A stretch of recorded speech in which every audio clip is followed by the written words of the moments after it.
guys don't often sometimes get those more subtle things, and the stuff that they bring up is like, I'm like, okay, a lot of the time, like, she was playing with her hair.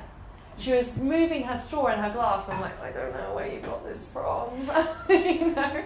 And again, it's also that ability to create variability when you're speaking to someone. So it's that in and out of someone's proximity, it gives them enough of an opportunity to be like, oh my God, something could happen here. But then also as you leave, it's like, okay, thinking time.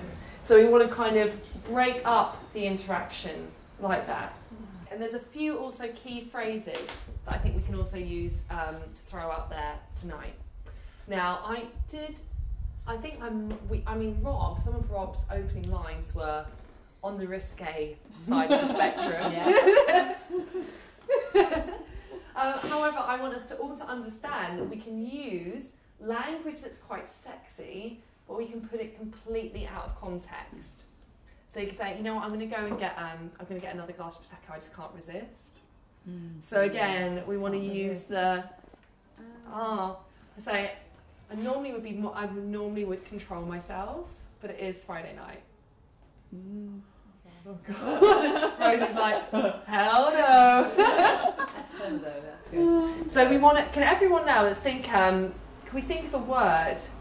Rosie. I wanted tempted as well. That's what I wanted, but I don't know what sort of when. Yeah. Okay.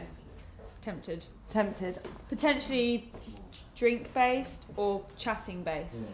So whether I'm tempted to get another drink, not sure if I should, or tempted to continue the conversation, don't know if I should. Yeah. And if he's like, oh, say out, you'd be like, are you twisting my arm? You know, and you can like touch his arm. Yeah, and you can even offer your arm stroking out. his body.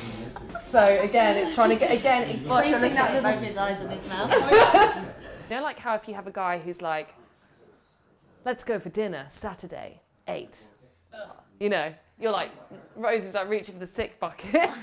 But there's that very assertive language, and there's a time where we can use that. But I think actually, for this context, the uncertain language is quite nice to use, because it's actually about creating this sense of not being too outcome orientated. Because at the start, it's more like, I'm just getting to know you, I'm going to see what happens here.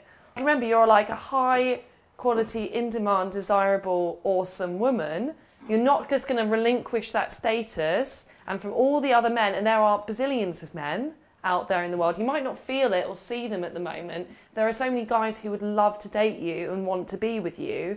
You don't need to be in any particular hurry to like choose this particular guy, and you want to demonstrate that by being like, you know what, I'm going to show that I'm going to take my time to choose you and to see if you're showing up for me in the way that I want. And yeah, if I meet someone awesome, then probably, yeah, I could probably get on board and do that. But in the meantime, it's been really fun hanging out with you. So remember, your single equals status, active choice that you've made because you like your life as it is and you've got shitloads of other things going for you.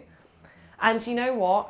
If as and when you meet someone amazing, you'd be open to exploring that as a relationship. And in the meantime, you're going to go renegade and have a really, really good time.